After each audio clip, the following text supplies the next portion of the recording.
Hello नमस्कार दोस्तों। मैं आपका दोस्त vision all exam YouTube channel में आपका स्वागत करता हूं। आज का टॉपिक है जैव विविधता। ये स्पेशली यूपी पीसीएस आरओ के लिए है। ये घटना चक्र सीरीज़ है और इसकी ये क्लास हो चुकी है जिसमें मैंने कराया था ओजोन लेयर, वो हो चुकी है। उसको देख लें, डिस्क्रिप्शन बॉक्स में मिल जाएगा उसका लिंक और चैनल के पेज पे मिल जाएगा। इसमें बताऊं, पूरी हम एक ही क्लास में जैव विविधता को कंप्लीट करेंगे। बहुत बड़ा टॉपिक है और इसको मैंने पहले तो कुछ पॉइंट दिए हैं। अगर आप इतना समझ लेंगे तो प्रत्येक क्वेश्चन करने की स्थिति में आ जाएंगे। चीज़ों को मैंने समझाया है।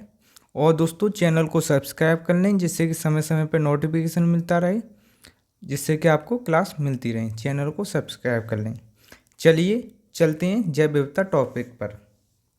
जैव विविधता पढ़ने से पहले हम 2 मिनट लेंगे। कितनी? 2 मिनट। 2 मिनट में आपको टॉपिक समझा देंगे। दोस्तों, जैव विविधता शब्द की बात करते हैं। उसको सबसे पहले बायोलॉजिकल डाइवर्सिटी, किसकी? बायोलॉजिकल डाइवर्सिटी शब्द बोलते थे। जो शब्द R.F. दासमैन ने दिया था। किसने? R.F. दासमैन ने 1968 में। और जो उनकी किताब थी a different kind of India. कौन सी किताब थी? A different kind of India.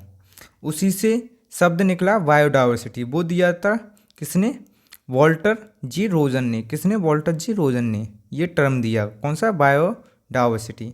इसकी जो संकल्पना का श्रेय जाता है वो जाता है E.O. विल्सन को। और बायोडाइवर्सिटी डे यानी दिवस वो मनाया जाता है 22 मई को। अब जो जैव विविधता है उसकी परिभाषा है सभी प्रकार की जैव विविधता का योग। कौन सी? सभी प्रकार की जैव विविधता का योग। जैसे स्थलीय जैव विविधता, जलीय और संक्रमणीय। सभी प्रकार की। जलीय में आ जाएगी समुद्री जल, ताज़ा जल यानी ताज़ा जल और खारा जल। ये हो गया। अब इसमें सबसे ज़्यादा जो बच्चों की समझ में नहीं आती, बहुत ही ज़्यादा टिपिकल है, यानी इसका मापन अल्फ़ा बीटा गामा, उसको समझाते हैं। उसको समझने के लिए यानी अल्फ़ा बीटा गामा जो मापन है उसको समझने के लिए सबसे पहले इकोसिस्टम एक, इकोसिस्टम बी यानी पारिस्थितिकी तंत्र ए और पारिस्थितिकी तंत्र बी, इन दोनों को लेते हैं। इसमें बताएं पारिस्थितिकी तंत्र ए में क्या है? का, खा, गा, चा, छा, जा। और पारिस्थितिकी तंत्र बी में ये एक तरह से स्पीसीज मान लो, यानी प्रजाति। का प्रजाति, खा, टा और ढा, डा, पा, ये हैं। अब जो अल्फ़ा आएगा मापन, कौन सा? Alpha, alpha beta gamma. Alpha की बात करें, अल्फ़ा में यानी इसमें क्या है? एक स्पेसिफिक इकोसिस्टम का मापन करते हैं। जैसे इकोसिस्टम ए का मापन करेंगे तो अल्फ़ा आएगा का, खा, गा, चा, छा, जा, यानी जितने भी स्पीसीज हैं ये सारी आ जाएंगी इसमें। जो बीटा होता है, बीटा में रहता है कंपेयर, दो इकोसिस्टम का कंपेयर। जैसे दो का करेंगे इकोसिस्टम ए, इकोसिस्टम बी का, दो का कंपेयर करेंगे तो इसमें क्या है? जो विशेष होती हैं उनको रखते हैं, वो जो कॉमन होती हैं उनको छोड़ देते हैं। जैसे इसमें कॉमन है का और खा, दोनों इकोसिस्टम में मिल रही हैं तो इनको छोड़ देंगे। अब जो विशेष वाली हैं जैसे गा, चा, छ, जा, टा, ठा, डा, पा, ये हैं विशेष, तो इनको हम दोनों इकोसिस्टम में लेते हैं। जो गामा है, अल्फ़ा बीटा गामा की बात करें, गामा में क्या है? कोई चीज़ डबल ना हो जाए और कोई छूट ना जाए दोनों इकोसिस्टम में। जैसे का, इसमें भी तो का ले लिया, खा इसमें भी खा ले लिया, और उसके बाद गा, चा, छ, जा। अब का खा नहीं लेंगे, उसके बाद टा, ठा, डा, यानी ये कोई चीज़ डबल ना हो जाए ये तो एक तरह से इसका मापन हो गया। और ये मापन दिया था बीटेक ने। ये इतनी टिपिकल चीज़ है कि बच्चों को समझ में नहीं आती है। मैं खुद बोल रहा हूँ, आप किताब में पढ़ लें, अगर समझ में आ जाए तब बात करना। आपकी बोल रहा हूँ मैं, चाहे आप यूपी पीसीएस कर रहे हों चाहे यूपीएससी कर रहे हों, अगर आपके मापन एक ही बार में समझ में आ जाए तब बात करना। अब इधर देखते हैं जैव विविधता के स्तर। एक तो आनुवंशिकी यानी जीन के लेवल पर। दूसरा है प्रजाति विविधता। तीसरा है पारितांत्रिक। अब पारितंत्र जैसे कि ये भारत है, भारत का नक्शा बनाते हैं। अब सबसे पहले देखते हैं पारितंत्र, यानी पारितंत्र। अब पारितंत्र जैसे इधर है मरुस्थलीय पारितंत्र, ये है पानी वाला, और ये बहुत सारे पारितंत्र होते हैं, जलीय पारितंत्र, स्थलीय पारितंत्र, टैगा, टुंड्रा, ये पारितंत्र। तो उनकी जो विविधता होती है वो कौन सी पारितंत्र विविधता कहलाती है। ऐसे प्रजाति, अब एक पारितंत्र में जितनी भी प्रजाति रहती हैं उनकी विविधता, किसकी, प्रजाति की। अब प्रजाति अलग हो सकती है और प्रजाति की विविधता अलग, बहुत सारी प्रजाति पाई जाती हैं। कुत्ते की अलग अलग प्रजाति हैं, जानवर की जो भी है, शेर, गीदड़, इनकी प्रजाति अलग अलग हैं।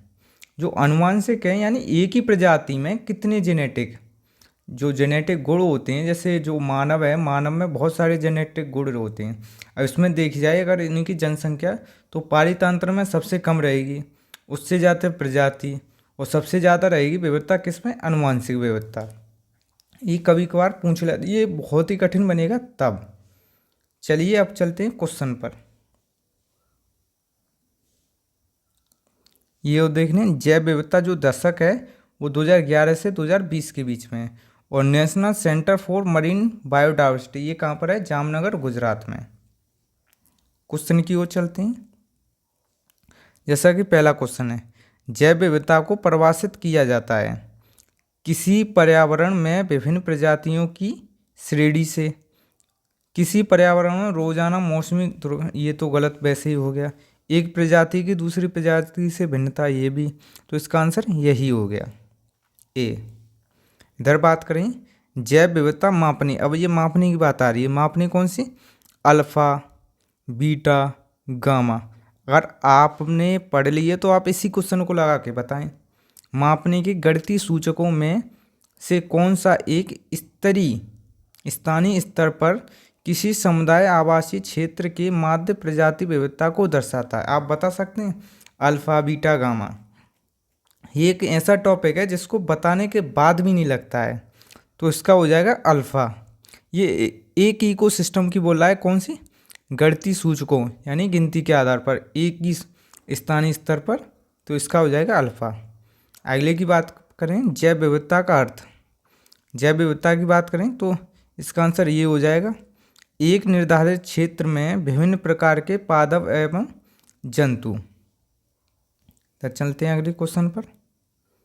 अगला क्वेश्चन है जैव विविधता का सबसे महत्वपूर्ण पहलू क्या है, इसका आंसर ये है, पारितंत्र का निर्वाह। सबसे वैसे तो महत्वपूर्ण भोजन भी है, औषधि भी है और उद्योग भी है। मैं आपको बता दूं जो 100% भोजन है वो कहाँ से मिलता है, जैव विविधता से। जैव विविधता का इतना महत्व है कि 100% भोजन मिलता है। आगे देखते हैं निम्नलिखित में से कौन सा कारक जैव विविधता के हास्य के लिए सर्वाधिक महत्वपूर्ण है। सर्वाधिक पूछ रहा है, वैसे तो सारे हैं, तो किसका, प्राकृतिक वास का विनाश यानी रहने का स्थान का विनाश। भारत द्वारा भूमि क्षरण तटस्थता पर प्राप्त करने का लक्ष्य वो कितना है, 2023।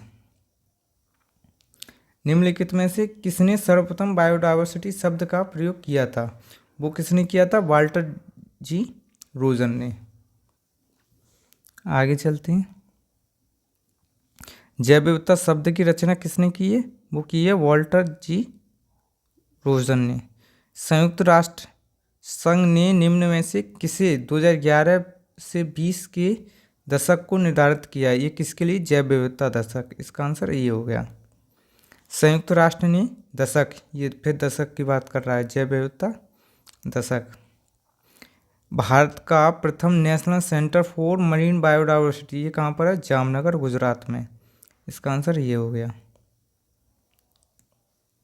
अब ये है अगला जैव विविधता की प्रवणता, इसकी बात करते हैं। जैव विविधता की प्रवणता की बात करें तो इसमें खाली दो चीज़ समझनी है, ये है 0 डिग्री, ये है 90 डिग्री नॉर्थ, ये है 90 डिग्री साउथ। अगर हम 0 डिग्री से इधर जाएंगे और 0 डिग्री से इधर जाएंगे तो जैव विविधता कैसी कम होगी। आपको बता दें ध्रुवों से भूमध्य रेखा की तरफ जाने पर जैव विविधता बढ़ती है और भूमध्य रेखा से ध्रुवों की ओर जाने पर कम होती है। इसका रीज़न ये है कि 0 डिग्री से लेकर ये 0 डिग्री से 23.5 डिग्री नॉर्थ और 23.5 डिग्री साउथ, इनके बीच सबसे ज़्यादा क्या रहता है, टेम्परेचर, उष्णकटिबंधीय। तो यहाँ पर सबसे ज़्यादा जैव विविधता पाई जाती है। एक तो ये है। दूसरा, अगर पर्वत की देखें तो पर्वत की जो चोटी है यहाँ पे जैव विविधता कम रहेगी और घाटी में ज़्यादा रहेगी। चोटी पर कम और घाटी पर ज़्यादा। बस इतना ही है। अब क्वेश्चन लगाते हैं। पहला क्वेश्चन है, सर्वाधिक जैव विविधता कहाँ पाई जाती है? वो कहाँ पाई जाती है? उष्णकटिबंधीय में। यहीं पर अगर महासागर आए, कौन सा महासागर, सागर आए महासागर, तो उसकी यानी समुद्री की सबसे कम पाई जाती है। अगले क्वेश्चन की बात करें, सर्वाधिक जैव विविधता कहाँ पाई जाती है? वो कहाँ पाई जाती है? वो पाई जाती है उष्णकटिबंधीय वर्षा वनों में। निम्नलिखित में से किसमें सर्वाधिक जैव विविधता पाई जाती है? वो कहाँ पर? उष्णकटिबंधीय। प्रवणता यानी प्राणियों और पादपों की जातियों में अधिकतम विविधता मिलती है कहाँ पर? उष्णकटिबंधीय। इसका आंसर यही बनेगा। निम्नलिखित पारिस्थितिक तंत्र में किसमें प्रजाति विविधता अधिक होती है? उष्णकटिबंधीय में। गहरे समुद्र में या समुद्र में कम होती है। इसमें भी रहती है, कोरल रीफ में नहीं, इन दोनों में आएगा तो भी आपको यही लगाना है।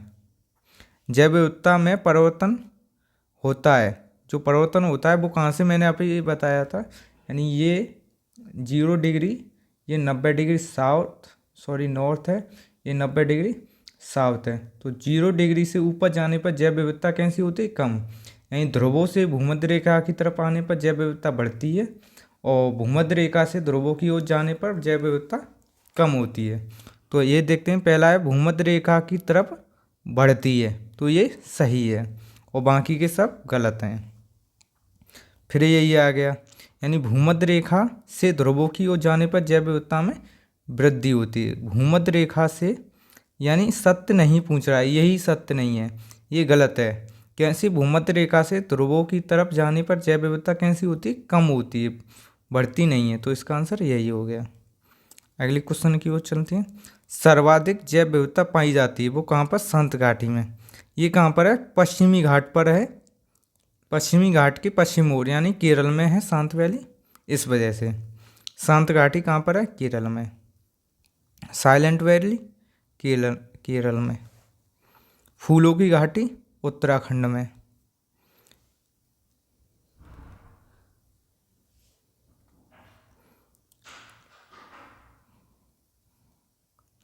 यह है हिमालय पर्वत प्रदेश। वैसे तो ये यूपीएससी का है, ये छोड़ ही देते हैं क्योंकि ये आता नहीं है।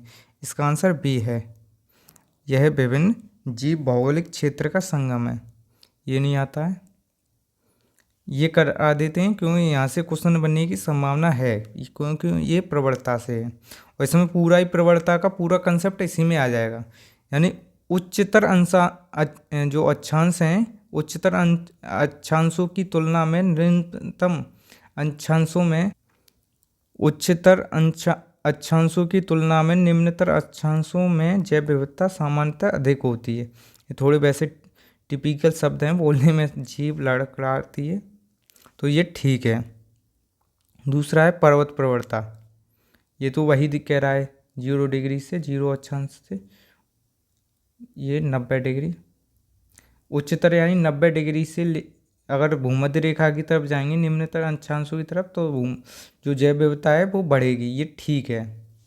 ये पर्वत वाला है, घाटी वाला, तो यहाँ से पर्वत प्रवणता उच्चतम 49, यानी यहाँ से अगर तुलना पर नीचे जाएंगे तो कहाँ बढ़ेगी? नीचे की साइड बढ़ेगी, तो ये भी ठीक है। तो इसका आंसर ये हो गया। आगे चलते हैं। हॉटस्पॉट। हॉटस्पॉट शब्द की बात करें, ये दिया था नॉर्मन मायर्स ने 1988 में। हॉटस्पॉट की बात करें, इसकी कंडीशन है हॉटस्पॉट कौन सा माने जाएगा, यानी 1500 स्थानीय रक्तवाही पौधे हों। कितने? 1500। और विश्व की 0.5% प्लांट हो, जो विश्व है उसके 0.5%, और 70% प्राकृतिक आवास का विनाश हो चुका हो, यानी संकट हो, तो उसको क्या कहेंगे? हॉटस्पॉट। भारत के अंदर 4 हॉट स्पॉट है, पश्चिमी घाट है, पूर्वी घाट है, भारत में म्यांमार क्षेत्र है और सुंडालैंड है। ये 4 हॉट स्पॉट हैं भारत के अंदर। और 17 मेगा डाइवर्स कंट्री हैं। कितनी है? 17। उनके लिए कम से कम, भारत भी एक मेगा डाइवर्स कंट्री है, उसके लिए कम से कम 5000 स्थानिक पौधे होने चाहिए और एक सागरीय पारितंत्र रहना चाहिए, जैसे भारत के पास है। हॉट स्पॉट की सूची कंजर्वेशन इंटरनेशनल जारी करता है और कुल 36 हैं। और जो 36वां है वो उत्तरी अमेरिका के तटीय मैदान है। कौन सा है? उत्तरी मैदान के तटीय मैदान, उत्तरी अमेरिका के। चलिए पहला क्वेश्चन देखते हैं। निम्नलिखित क्षेत्रों पर विचार कीजिए। जैसा कि ये बोल रहा है जैव विविधता के हॉटस्पॉट हैं। पूर्वी हिमालय है, पूर्वी मध्य सागरीय ये नहीं है, ये भी नहीं है, तो इसका आंसर यही हो गया। ओनली इसमें 4 हॉटस्पॉट याद रखने हैं, आपके क्वेश्चन सारे लगेंगे। जैसे हॉटस्पॉट ये फिर पूछ रहा है, तो ये कौन सा है? इसका आंसर हो जाएगा पूर्वी हिमालय और पश्चिमी घाट है। आगे देखते हैं। फिर यही बात करता है। अब ये है जैव विविधता हॉटस्पॉट केवल उष्णकटिबंधीय क्षेत्रों में, ये गलत हो गया, केवल वहाँ नहीं मिलते हैं, वो आपको ध्रुवों की ओर उधर भी मिलेंगे और इधर भी नीचे। भारत में 4 जैव विविधता हॉटस्पॉट है, ये यहाँ तक तो ठीक है।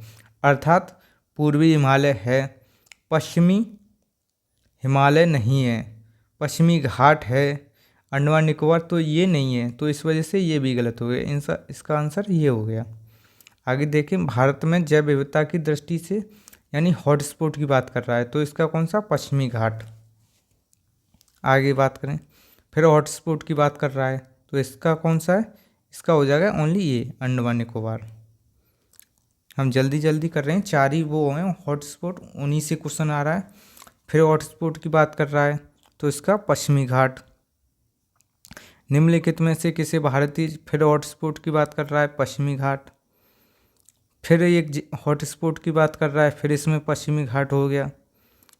फिर इसमें कर रहा है बात, तो पूर्वी घाट हो गया, पश्चिमी घाट हो गया, ये नहीं है, ये नहीं है, तो इसका यही हो गया। इधर बात करें। फिर हॉटस्पॉट की बात कर रहा है, तो इसमें पूर्वी हिमालय है, तो इसका आंसर ये हो गया।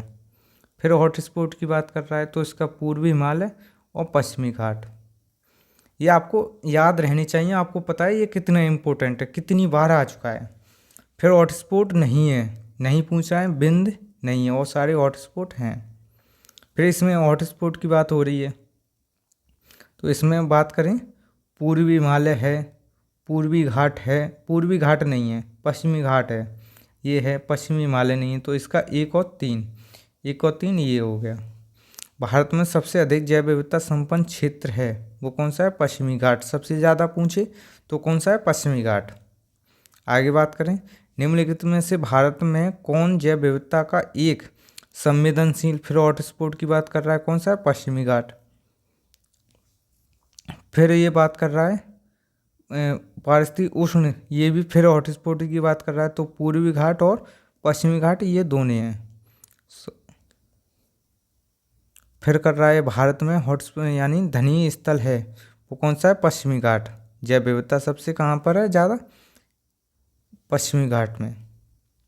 यह आ गया UPPCS 2022 का। इसमें क्या है? इसका आंसर तो ये है। इसके लिए आपको एक तरह से जो ओशियन ग्राफी वो एक तरह से पता रहनी चाहिए। वो ये क्वेश्चन है ओशियन ग्राफी से, यानी लिग्नेटिक क्षेत्र में पादप प्लैंकटन यानी जो फाइटोप्लैंकटन है उसकी अधिकतम वृद्धि होती है, ये ठीक बात है। और लिग्नेटिक क्षेत्र में पानी का खुला क्षेत्र होता है, ये भी ठीक है, तो इसका ये हो गया। अगर ओशियनोग्राफी आप देखेंगे तो इससे हो जाएगा आपका क्वेश्चन। अब ये पूछा है फिर हॉटस्पॉट के जो मानक हैं, वैसे तो UPSC का क्वेश्चन है, इसको बता दूं। एक तो स्थानीयता रहनी चाहिए, जाति बहुलता, यानी जो स्पीसीज़ हैं वो रिचनेस रहनी चाहिए, यानी स्पीसीज ज़्यादा रहनी चाहिए। और एक तो लोकलिटी, स्थानीयता, और तीसरा आशंका बोध, यानी उस पर संकट मंडराना चाहिए। तो इसका हो जाएगा 1 3 5, 1 3 5, इसका ये हो गया। आगे चलते हैं। जैव विविधता ह्रास के प्रमुख कारण। दोस्तों चैनल को सब्सक्राइब कर लें और बेल आइकन को दबा लें जिससे कि आपको समय समय पर नोटिफिकेशन मिलता रहे। इधर बात करें जैव विविधता के खतरे। अगर इसमें देखें जो एक तो प्राकृतिक खतरा है, यानी एक तो प्राकृतिक विनाश हो रहा है, दूसरा मानवीकृत। जो प्राकृतिक है यानी एक जीव प्रति 10 लाख पर प्रतिवर्ष मर रहा है। कितना? एक जीव मात्र, यानी 10 लाख लोगों पर या 10 लाख जनसंख्या पर प्रत्येक वर्ष एक जीव मर रहा है। ये तो है प्राकृतिक रेट। लेकिन मानव ने इसको कितना तेज कर दिया है, 100 से 1000 प्रति 10 लाख पर प्रतिवर्ष विलुप्त हो रहे हैं।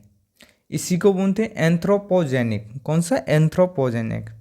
अगर इसके हास्य के कारण देखें, आवासों का विनाश, आवासों का विखंडन, आवासों का प्रदूषण, अतिदोहन, जलवायु परिवर्तन, बीमारी, विदेशी प्रजातियों का प्रवेश, औद्योगिकरण, अवैध शिकार। ये तो इधर हो गए।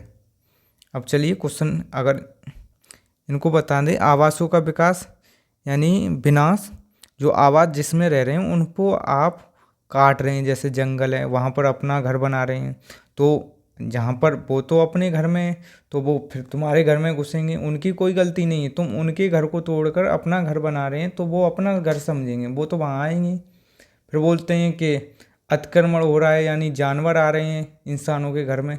ऐसी बात नहीं कि इंसानों के घर में जानवर आ रहे हैं, जानवरों के घर में इंसान गए हैं, तो वो तो भाई अपने घर में आ रहे हैं। आवासों का विखंडन, आवासों का विखंडन ऐसा है कि कोई एक जंगल है, उसके बीच से आप रोड निकाल रहे हैं तो वो विखंडन हो गया। किसी का बच्चा इधर रह गया, माँ इधर आ गई, तो उन दोनों को एक तरह से विखंडन हो गया। आवासों का प्रदूषण बहुत सारा है, यानी ये कारण है, इनको देख लें। चलिए क्वेश्चन चलते हैं। मुझको समय के हिसाब से चलना पड़ता है वरना समय ही की टॉपिक पर बहुत लग जाएगा। जैव विविधता का नाश का कारण क्या है? वो क्या है? आवासों का विनाश, यानी उपयुक्त सब हैं इसमें, लेकिन मुख्य पूछेगा तो क्या है? आवासों का विनाश। जीवों के प्राकृतिक आवासों में कमी, पर्यावरण प्रदूषण, वनों का नाश, ये इसके सारे हैं। और मुख्य पूछे तो क्या है? अब इसमें मुख्य पूछ रहा है, मुख्य कौन सा है? आवासों का विनाश, प्राकृतिक आवासों का विनाश। जैव विविधता के कम होने का मुख्य कारण क्या है? वो है आवासीय विनाश। जैव विविधता के संकट हो सकते हैं, ये कौन कौन से हैं? वैश्विक तापन है, आवासों का विखंडन है, विदेशी जातियों का संक्रमण, ये भी है। शाकाहार को प्रोत्साहन देना, ये नहीं है, तो इसका आंसर ये हो गया। अगर आप शाकाहार को बढ़ा देंगे, कम कर देंगे, तो जैव विविधता बढ़ेगी क्योंकि जानवर नहीं मरेंगे। निम्नलिखित में से कौन सी जैव विविधता के लिए संकट हैं? भूमंडलीय तापन है, प्राकृतिक वास का विखंडन है, विदेशी प्रजातियों का आक्रमण, ये नहीं है। ये फिर रिपीट हो गया क्वेश्चन, तो इसका आंसर ये हो गया। आगे देखते हैं। निम्नलिखित में से जैव विविधता के लिए सबसे बड़ा खतरा वो कौन सा है? प्राकृतिक वास का विखंडन, आवास का। ये फिर आ गया। भारत की जनसंख्या तीव्र गति से बढ़ रही है। कौन सी? भारत की जो जनसंख्या तीव्र गति से, किंतु पक्षियों की जनसंख्या तेजी से गिर रही है। इसका कारण बताना है। इसका कारण, इसका आंसर है सी। डायरेक्ट देखते हैं। पक्षियों के वास स्थान पर बड़े पैमाने पर कटौती हो रही है, इसका एक ये। और कीटनाशक, रासायनिक उर्वरक, ये जैविक नाशक नहीं, ठीक है, रासायनिक, तो इसका आंसर ये हो गया। अगले क्वेश्चन की बात करें। ये तितलियों के ऊपर कथन है। पहला है, उष्णकटिबंधीय देशों में तितलियों की प्रजाति सर्वाधिक संख्या में पाई जाती है, तो ये ठीक है। तितलियां कम ताप में रह सकती हैं, ये भी ठीक है, और इसका कारण भी है, तो इसका आंसर ये हो गया। जैव विविधता को अधिकतम संकट है वो किससे? विनाश का, जो आवास है उसका विनाश। निम्नलिखित में से कौन उत्तराखंड में जैव विविधता के ह्रास का कारण नहीं है? वहाँ क्या नहीं? बंजर भूमि का वनीकरण, यानी जो बंजर भूमि डली है अगर उस पर पेड़ लगा देंगे तो उससे जैव विविधता बढ़ेगी, हास्य नहीं होगा। निम्नलिखित में से एक पारिस्थितिकी तंत्र में की जैव विविधता की बढ़ोतरी के लिए उत्तरदायी नहीं है। तो इसका आंसर हो जाएगा ये पोषण स्तरों की कमी। आगे देखते हैं जैव विविधता का संरक्षण। जो संरक्षण है इसमें देखते हैं, एक तो होता है इन सिटू, दूसरा होता है एक्स सिटू। इन सिटू यानी संरक्षण उसी में करना है, जैसे पवित्र झील हो गई, उपवन हो गए, जैव मंडल हो गए, राष्ट्रीय वन हो गए, वन्यजीव अभयारण्य हो गया। और एक तो होता है एक्स सिटू यानी उसका जो प्राकृतिक वास है उसके बाहर, यानी वनस्पति उद्यान हो गया, बीज बैंक हो गया, जीन बैंक हो गया, पवित्र पौधे हो गए, घरेलू बगीचे हो गए, एक्वेरियम हो गए, चिड़ियाघर हो गया, जंतु उद्यान हो गया। चलिए क्वेश्चन पर चलते हैं। पहला क्वेश्चन है, निम्नलिखित में से कौन जैव विविधता के संरक्षण के लिए महत्वपूर्ण रणनीति है? वो कौन है? जैव मंडल रिजर्व। अगले क्वेश्चन की बात करें, निम्नलिखित में से कौन वनस्पति संरक्षण हेतु स्वस्थानीय यानी इन सितु है? इन सितु नहीं है, नहीं पूछ रहा है, तो वो कौन सा है? वनस्पति उद्यान नहीं है, क्योंकि ये क्या है? एक्स सितु बाह्य स्थान है। राष्ट्रीय उद्यान आनुवंशिक विविधता का रखरखाव किया जाता है इन सितु संरक्षण के द्वारा। इन सितु एक्स सितु यही याद रहना चाहिए। निम्नलिखित में से कौन स्वस्थान संरक्षण रणनीति का उदाहरण नहीं है? कौन नहीं है? वनस्पति उद्यान। एक्स सितु संरक्षण के लिए कौन सी गैस सामान्यतः उपयोग की जाती है? ये की जाती है कौन सी? Nitrogen gas. जो क्रायो एक तकनीक होती है, क्रायोजन तकनीक, जिसमें क्या है? नाइट्रोजन का प्रयोग होता है, निम्न ताप में किसी वस्तु को रखा जाता है, निम्न ताप में, बहुत निम्न ताप में। अगला है, जैव विविधता के साथ साथ मनुष्य के पारंपरिक जीवन के संरक्षण के लिए सबसे महत्वपूर्ण रणनीति निम्नलिखित में से किस एक की स्थापना करने में निहित है? वो किस में? जीव मंडल रिजर्व में। जैव मंडल आरक्षित परिरक्षण क्षेत्र है आनुवंशिक विविधता के लिए। निम्नलिखित में से कौन एक प्रबल विरंजन का सबसे अधिक प्रभावी कारक है? कौन सा? सागरीय जल के सामान्य तापमान में वृद्धि। प्रबल विरंजन में सर्वाधिक महत्वपूर्ण कारक है, कौन सा है? वैश्विक तापन। निम्नलिखित प्रबल वित्तियाँ कहाँ पर हैं? वो कहाँ पर है? अंडमान निकोबार में है, कच्छ की खाड़ी में है, मन्नार की खाड़ी है, सुंदरबन में नहीं है। तो इसका आंसर ये हो गया। आगे देखते हैं जैव विविधता के उपयोग।